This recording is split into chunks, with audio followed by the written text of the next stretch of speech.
오늘 봉독한 말씀 중심에서 크리스찬의 라이프 스타일 이런 제목으로 하나님 말씀 전합니다.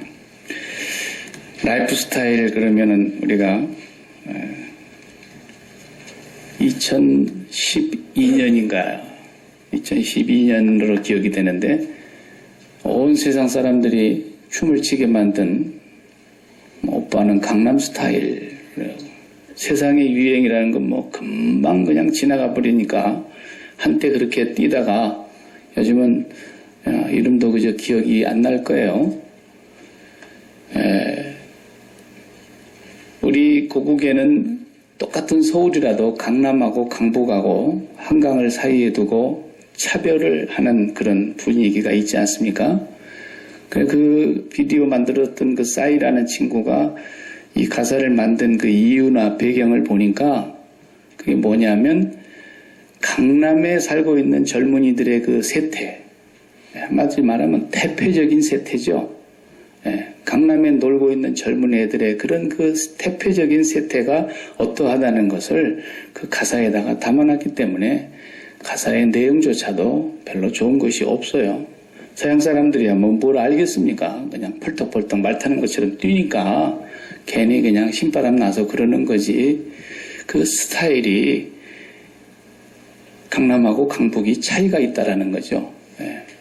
그래서 사람마다 그건 다 스타일이 다릅니다. 여러분 오늘 보니까 한 사람도 머리 스타일이 같은 사람이 없어요. 다 자기 나름대로 스타일이 있는 거예요. 저 사람 옷 입는 스타일이 다르다. 우리가 그러면 그 사람만의 스타일이 있는 거예요. 뉴욕에 가보면 뉴욕의 스타일이 있고요. 또 유럽에 프랑스를 가면 파리 스타일이 따로 있을 거예요. 아프리카에 가도 그 나름대로 그 사람들의 스타일이, 삶의 스타일이 있어요. 요즘 트렌드가 뭔지는 저는 잘 모릅니다만 사람마다 다 독특한 개성과 자기만의 스타일을 갖고 살아가는 시대입니다. 그래서 프라이비토피아라는 이상한 영어가 만들어졌어요. 자기만의 독특한 것을 추구하고 그걸 제일로 여기는 스탠다드가 따로 있는 게 아니라 내가 스탠다드라는 거예요. 오늘 현대인의 삶이 그렇게 변해가고 있는 것입니다. 옛적에는 머리를 우리가 일제시대에 교육을 받은 그 사람들의 사상과 그런 흐름이 머리를 단정하게 깎고 뒤에는 아주 그냥 남자 같으면 싹 깎아 올려서 귀도 그냥 다 보이고 단정하게 교복을 입으면 여기 반드시 남자들은 호크를 걸고 모자를 쓰고 이런 것이 그때는 스탠다드라고 우리가 배웠어요. 요즘은 그렇게 하고 다니면 저 사람 드라마 찍나 이렇게 되는 시대가 됐지 않습니까? 스타일이 계속 변하는 거예요. 그런데 이 변하는 세상의 유행과 삶의 스타일에 상관없이 인류 역사 속에는 한 3가지의 스타일이 지속적으로 유지되어 왔던 것을 우리가 알 수 있습니다. 그것이 오늘 성경 말씀에 나타나 있거든요. 수요일 밤을 통해서 제가 이미 사도행전을 전체적으로 처음부터 끝까지 다 우리가 살펴보았는데 사도행전은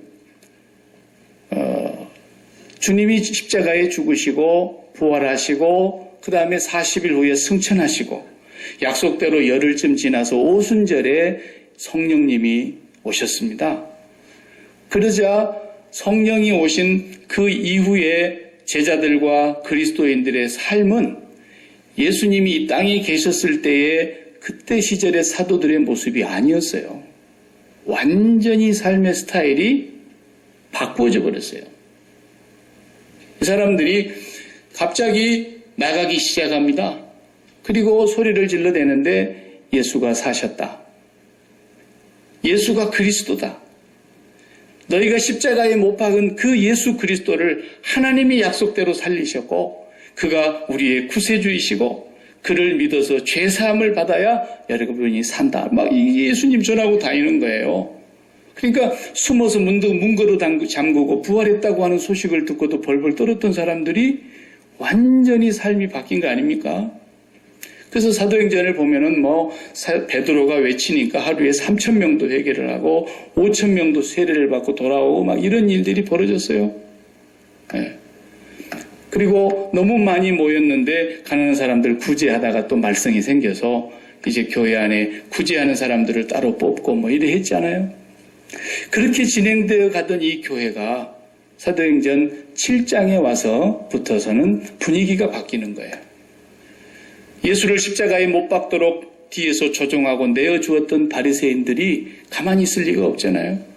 그래서 예수를 증거하고 다니는 그 이상한 소리 하는 사람들을 이제 핍박하기 시작했고 이 사람들을 조직적으로 박해를 가하기 시작했습니다.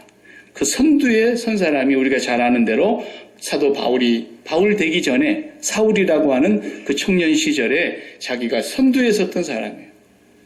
그 중에 첫 번째 희생자가 스데반 집사님이라는 걸 여러분이 잘 아시잖아요. 돌멩이에 맞아서 순교를 당하시는 그 자리에 사울이라고 하는 이 청년이 가장 선두에서 지휘를 했던 사람입니다. 그리고 사도행전 8장으로 넘어가게 되면은 이제 예루살렘 교회에 큰 핍박이 본격적으로 시작이 됩니다. 그래서 12사도를 제외하고는 교회에 남아있는 사람이 한 명도 없이 다 뿔뿔이 흩어졌다 그랬어요. 다 흩어져서 빌립 같은 집사님은 보통 때는 절대로 들어갈 수 없는 그 이방인의 땅이라고 여기는 동족이지만 피가 섞였다 그래서 사마리아 사람들은 상종을 하지 않았는데 거기를 들어가서 빌립이 사마리아에서 전도를 합니다. 그리고 사람들이 뿔뿔이 흩어지는데 잡힐까 봐서 아예 멀리 도망간 사람도 있었습니다.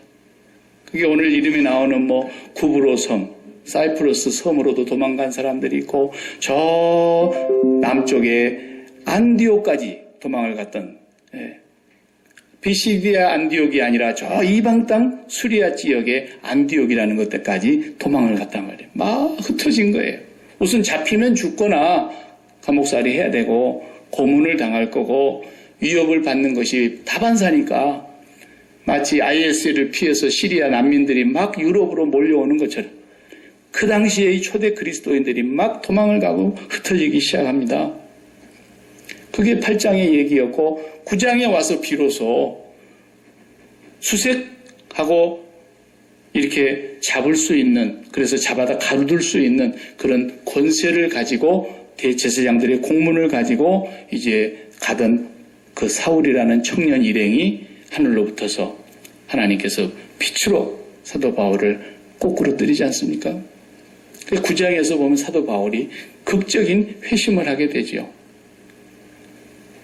그리고 나서 10장으로 넘어오면 갑자기 주님께서 베드로에게 환상을 보여주면서 하늘로부터서 이상한 보자기가 내려오는데 율법을 지키는 유대인들은 절대로 먹을 수 없는 부정한 음식들이 내려오면서 소리가 들리는데 잡아서 먹어라 그러는 거예요.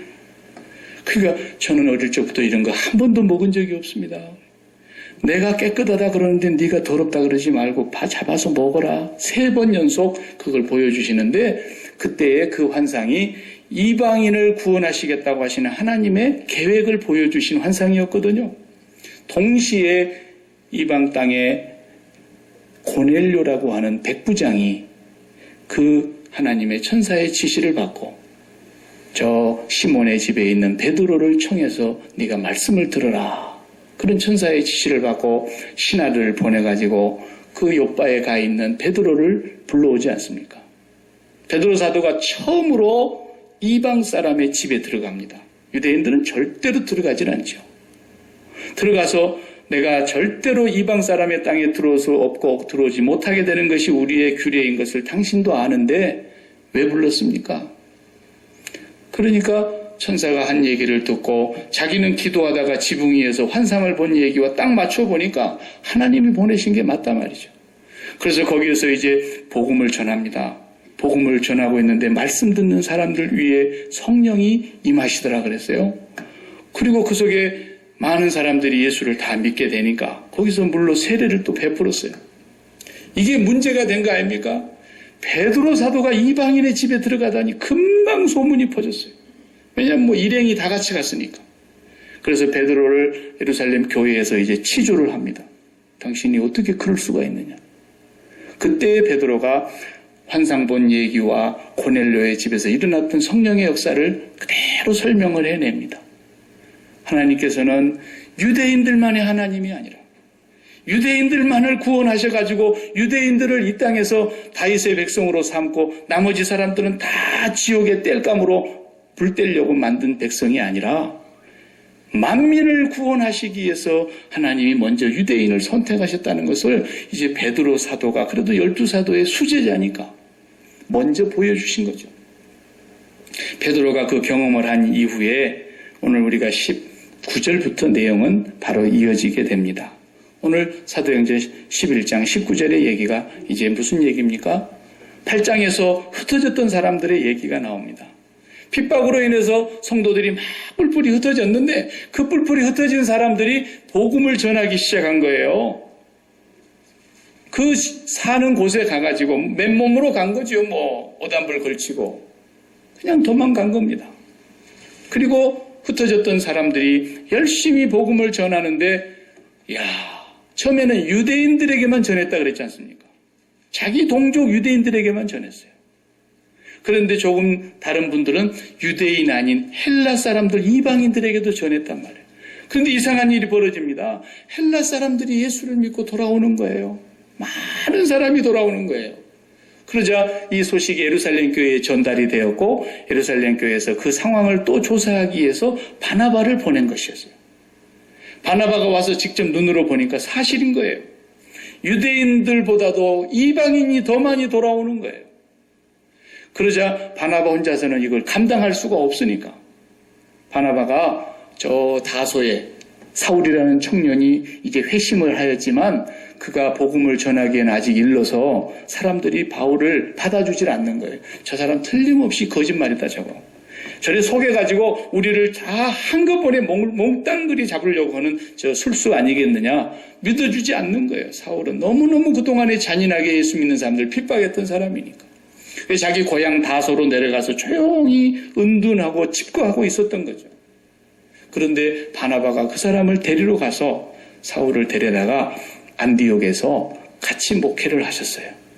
그래서 두 사람이 공동 목회를 하게 되고 안디옥 교회가 굉장히 이제 많은 사람들로 가득히 채워지면서 인류 역사의 최초로 안디옥 교회에서 성령이 그들을 가라사대 내가 불러 시키는 사람을 따로 세워서 그들을 보내라 하는 지시를 받고 바울과 바나바가 최초의 선교사로 나가게 되죠. 그런데 이 안디옥이라고 하는 이 교회, 최초의 이방인 교회라고도 볼 수 있고 최초의 선교사를 파송했던 교회라고 볼 수 있는 이 안디옥 교회에서 무슨 일이 벌어졌느냐 하면 바울과 바나바가 목회를 하고 있는 가운데 그 안디옥 지역에 사는 모든 사람들이 예수를 믿고 있는 이 그리스도인들을 뭐라고 불렀다 그랬어요? 그리스도인. 답을 내가 방금 가르쳐줬는데 그리스도인이라 비로소 불렀다 그랬어요. 처음으로 크리스찬이라는 말이 여기서 생겨난 거예요. 그 그리스도인들 말이야. 그 크리스찬들 말이야. 그 말이 거기서 나온 거예요. 네. 우리가 만든 게 아니에요. 최초로 그리스도인, 그리스도를 따르는 사람들이죠. 그리스도를 믿는 사람들이죠. 그러니까 이 사람들은 왜 그런 말을 독특하게 지어냈느냐 하면 자기들하고 사는 삶의 스타일이 다르기 때문에 그런 거예요. 너무 달라요.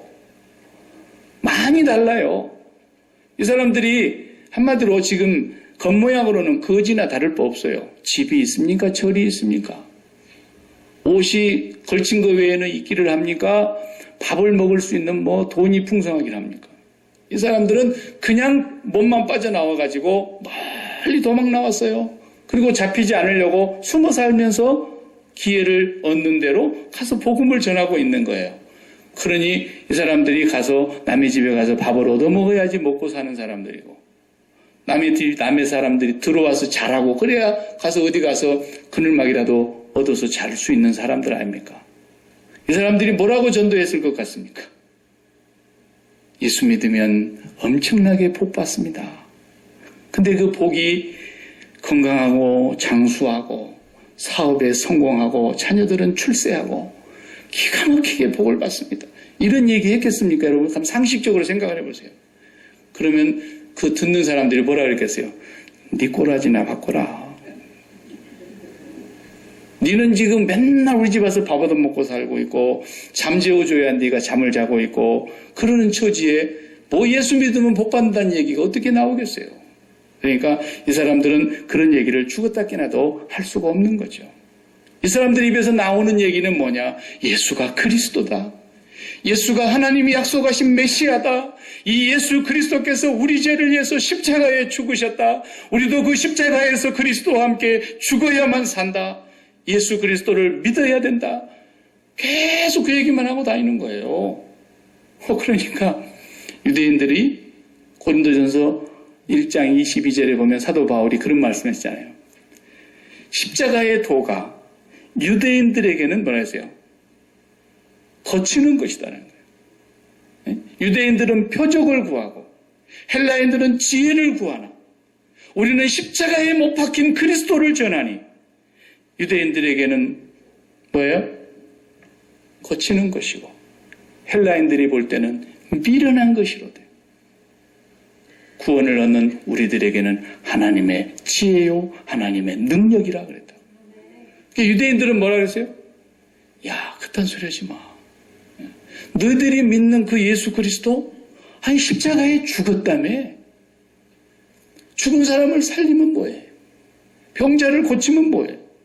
귀신을 쫓아내면 뭐해? 자기가 십자가에 붙잡혀서 죽었다며. 죽기만 한 게 아니야. 살아나셨어. 눈에 봤나? 이 사람들은 못 봤거든요. 이 유대인들의 라이프 스타일은 뭐냐 하면 자기들의 마음에 소원을 갖고 있는 거예요. 평생에 나라가 없습니다. 이 나라가 없는 이 나라를 구원시켜달라는 거예요. 로마의 압제에서 해방시켜달라는 거예요.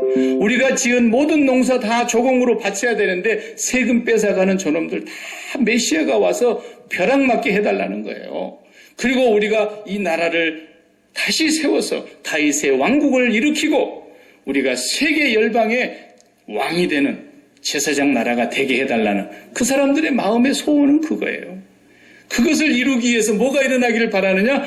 다윗과 같은 왕이 다시 나오기를 원하고 그런 그리스도 메시아가 우리를 다스려 주기를 원하는 그런 기적을 원하는 사람들이 유대인들의 라이프 스타일이에요.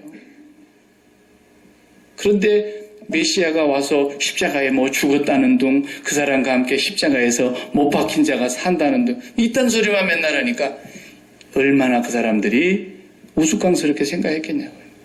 같은 유대인 동족들이라도 안 받아들이는 거예요. 헬라인들은 어떤 사람들입니까? 헬라인들은 지식을 구하고 지혜를 찾는 사람들이라. 사도행전 17장을 보면은 바울이 아테네에 들어가서 복음을 전한 장면이 잠깐 나오는데 아테네를 돌아다녀 보니까 우상도 많지만 거기에 특징이 뭡니까? 매일 아레오바라고 하는 거기에서 매일 강연이 이루어지는데 한 번도 들어보지 못한 새로운 것이 아니면 그 사람들이 듣지 않더라 그랬어요. 매일 새로운 철학과 학문을 거기서 얘기하는 곳이에요. 그러니까 바울이 처음으로 예수 그리스도에 대해서 이상한 얘기를 하니까 이것도 뭔가 새 것이 있나 싶어서 바울을 한번 거기다 세워놔봤는데 바울이 십자가 복음을 이상하게 전하는데 믿는 사람들이 두세 명밖에 없었어요. 그 사람들은 지식을 구하는 사람, 지혜를 찾는 사람들인데 십자가에 죽었다가 살아났다 이런 얘기하니까 바울의 말을 믿는 사람들이 거의 없었습니다. 이 사람들은 어떤 사람들입니까? 뭔가 문제가 생기면 이 문제의 원인이 뭔가를 먼저 찾는 사람들이에요. 왜? 이성이 중심이 된 사람들이니까. 그래서 원인을 먼저 찾아낸 다음에 그 원인에 대한 것을 해결함으로써 좋은 결과를 만들어내는 학문적이고 지식적이고 철학적이고 굉장히 인텔리한 사람들이에요. 그러니까 이 사람들이 십자가의 도를 들으면 너무너무 무식한 소리이기 때문에 세상에 저렇게 멍청한 소리를 하는 사람들이 어디 세상에 밥 먹고 다니나 이런 소리를 듣는 사람들이에요. 이게 헬라인의 라이프 스타일이 바로 뭡니까? 오늘 현대인들의 삶이에요. 바로 거기서 계몽주의가 나왔고 인간의 이성을 중시하게 되었고 그래서 인간의 이성으로 말미암아 과학을 그들이 발견하게 되었고 그 과학을 발달시키면서 이 땅에 유토피아를 건설할 수 있다고 생각하는 헬라인들의 사고방식이 오늘 모든 현대인들의 사고방식이 되고 말았어요. 네. 그런데 이 그리스도인들의 사고방식, 그리스도인들의 삶의 스타일은 완전히 다른 거예요.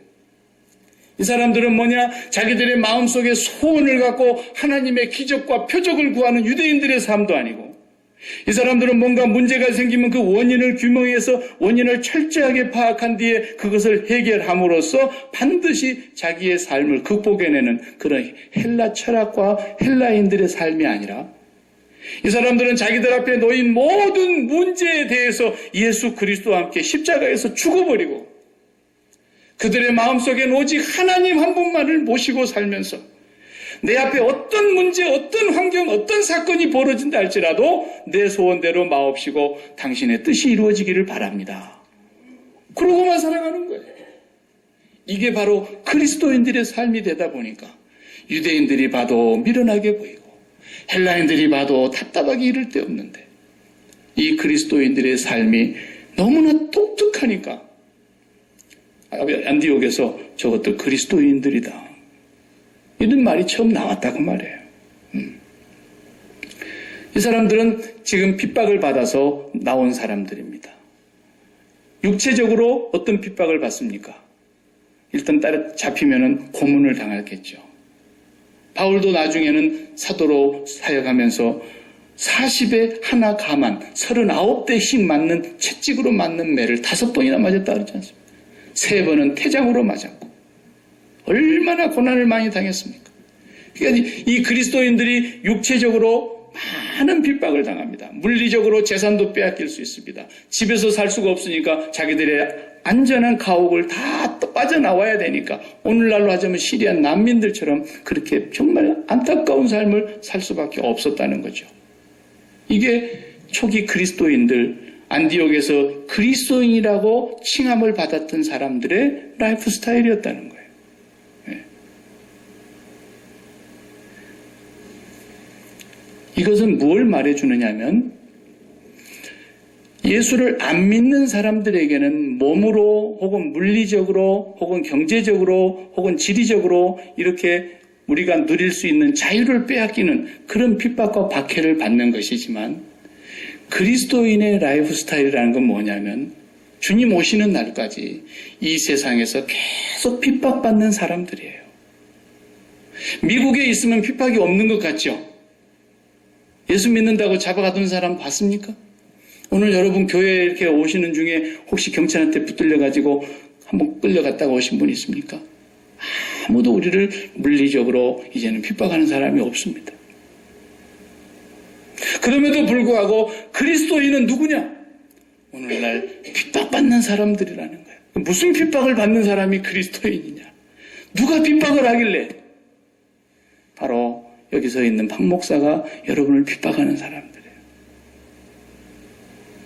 여러분들 와서 이렇게 편안히 제 얼굴 보고 이렇게 설교를 듣고 있는 것 같지만 저는 여러분들을 지금 제가 이 교회에 부임한 이래 4년 6개월 동안을 하루도 빼놓지 않고 지속적으로 여러분들을 핍박하고 여러분들을 괴롭혔습니다.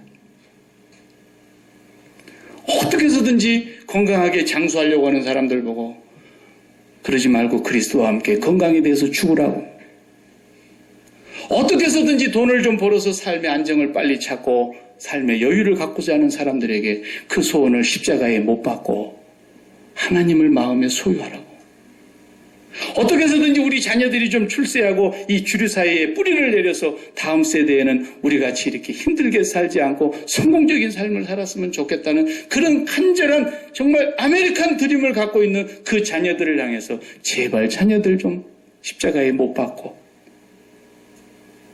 하나님을 사랑하라고. 저한테 지금까지 여러분 무척이나 핍박받았지 않습니까? 아무도 우리를 핍박하는 사람이 없는 것 같지만 내가 세상에 화평을 주러 생각하지 말라. 화평을 주러 온 것이 아니야 도리어 검을 주러 왔노라. 한 목사는 여러분에게 십자가의 검을 가지고 여러분 마음속에 세상을 사랑함으로 인하여 세상과 짝이 되어서 세상이 내 살덩어리처럼 붙어버려서 내가 사랑했던 그 세상이 나에게서 빠져나가려고 할 때마다 너무너무 고통과 아픔을 크게 겪고 있는데 그것을 이미 십자가에 못 박으라고. 여러분 십자가에서 죽었습니까? 죽었다고 복창하시기 바랍니다. 죽었다고 시인하시기 바랍니다. 죽었음을 믿으시기 바랍니다. 날마다 그리스도와 함께 죽으시기 바랍니다. 이러면서 그렇게 핍박을 받았지 않습니까? 제일 핍박을 많이 받은 사람이 누군가 제가 이렇게 딱 해서 계산해 봤더니 저 양반이요. 오늘 나간다고 하는 저 양반. 저한테 제일 많이 핍박받았어요. 주일날 와서 핍박받죠. 수요일날 밤에 와서 또 핍박받죠. 새벽 예배 나와갖고 일주일에 계속 핍박받죠. 또 한때는 토요일날 또 바이블 스터디 한다고 계속 핍박했어요. 얼마나 핍박을 했는데 핍박을 다 받고 나더니 이제 방을 빼내요. 네. 방 빼는 거예요. 우리 마음속에 세상으로 가득 차 있었던 것, 내 마음속에 세상이 너무너무 사랑스러웠던 것들, 심지어는 그것이 내 몸에서 난 자식이라 할지라도 내 가족, 내 집안인 식구가 내 가장 큰 원수일 거라고 말씀했던 마지막 그 부분까지 우리 마음속에 담고 있었던 이 세상을 다 방을 빼면서 그 속에 그리스도만이 찬양을 받으시고 그 안에 하나님만이 온 마음과 뜻과 힘을 다하여 사랑하는 마음으로 가득 차게 될 때 이것이 여러분이 받는 십자가의 핍박인 것입니다.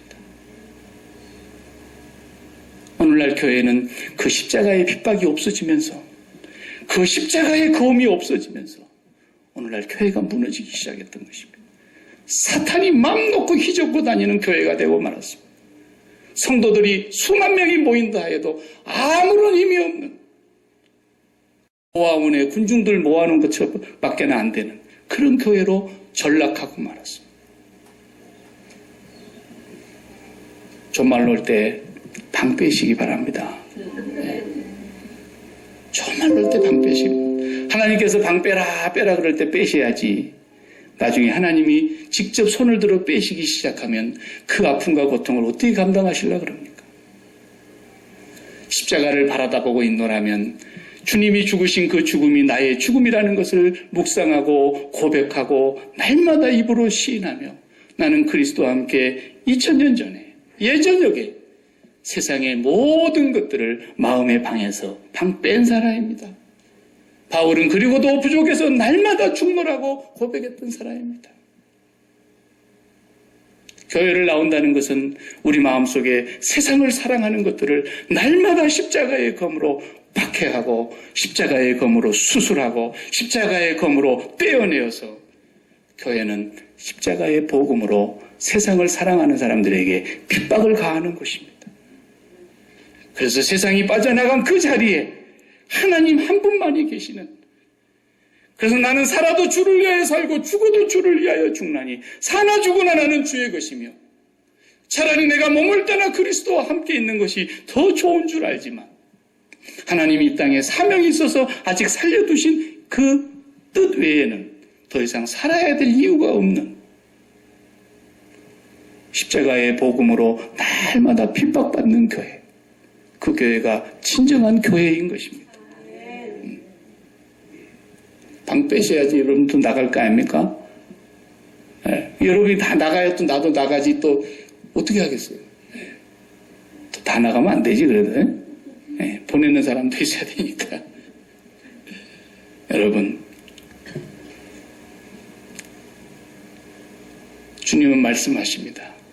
내 백성아, 멸망받을 바벨론 그들의 죄악에 참여하지 말고 그곳에서 나와라 그러잖아요.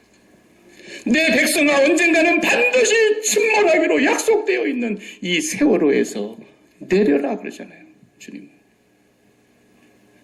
하나님이 너도 침몰시키지 못할 것이라고 호언장담하고 대서양 횡단에 나섰던 타이타닉호가 빙산에 부딪혀서 침몰해버린 것처럼 우리가 살아가고 있는 이 세상은 반드시 침몰할 날이 올 터인데 내 백성아 그들의 죄에 참여하지 말고 나오라. 하나님이 모세를 보내서 이스라엘 백성들을 바로의 통치 아래서 해방시켜서 출애굽하여 저 광야에 나아가서 너희 열조의 하나님을 예배하라고 했던 것처럼 오늘 또 우리는 이 세상에서 출세상하여서 우리 마음에 하나님을 모시고 하나님을 경외하면서 살아야 될 우리들이기 때문에 교회는 오늘도 십자가의 도로 핍박을 받는 것입니다. 세상을 사랑하는 사람들이 날마다 십자가의 복음의 도 앞에서 내가 그리스도와 함께 죽은 사람인 걸 확인하는 자리가 교회인 것입니다. 이 교회만이 하나님께서 마지막 때에 어린 양으로 우리의 죄를 대속하신 그분이 우리 신부되는 교회의 백마를 타신 남편이 되시겠다고 약속하신 것입니다. 그분의 입에는 검이 있습니다. 그분의 손에는 철장의 권세가 있습니다. 그분은 만국을 다스리실 우리의 왕이시며 우리의 남편이십니다. 세상을 사랑하는 마음이 있고서는 그분의 신부가 될 수 없기에 성도들의 옳은 행실, 그 거룩한 세마포를 입기까지 우리가 이 세상을 마음에서 출세상해야 됩니다. 하나님의 백성들이 다 출애굽해야 하는 것처럼 저와 여러분이 출세상할 때만 하나님은 우리를 그 다음에 들어오셔서 장갑처럼 우리를 끼시고 우리를 하나님의 형상대로 만들었으니까 제가 제일 좋아하는 비유가 그거예요. 부엌에서 쓰는 고무장갑은 손의 형상으로 만들었어요. 왜? 발을 집어넣고 쓰려고 그런 게 아니라 손을 집어넣고 쓰려고 그랬습니다. 우리를 하나님의 형상으로 지으신 이유는 하나님이 우리 안에 들어오셔서 우리를 장갑처럼 끼고 일하고 싶으셔서 그러는데 우리가 마음의 소원을 가지고 유대인들처럼 하나님의 기적이나 표적이나 바라고 있고 우리 앞에 펼쳐지는 모든 문제의 원인을 규명해서 내 인생을 내가 스스로 해결해 나가는 것이 마치 가장 인텔리한 것처럼 생각하지만 사도 바울은 가장 인텔리한 사람이면서도 불구하고 내가 그리스도와 함께 십자가에 못 박혔나니 이제는 내가 산 것이 아니요 내 안에 그리스도께서 사는 것이라. 나의 간절한 기대와 소망은 아무 일에든지 부끄럽지 아니하고 이제까지 살아왔던 대로 전과 같이 동일하게 내 몸에서 그리스도만 존귀케 하면 된다라는 것입니다. 그분이 나를 감옥에 집어넣어서 존귀케 하면 감옥으로 갈 것이요. 내가 매를 맞아서 그분의 복음이 증거될 터이면 매를 맞을 것이요. 내가 이 병을 짊어지고 고침받지 못한다 할지라도 이것으로 말미암아 나의 약함을 통하여 그리스도의 강함이 나타난다면 나는 이 병을 감사함으로 자랑할 것이요.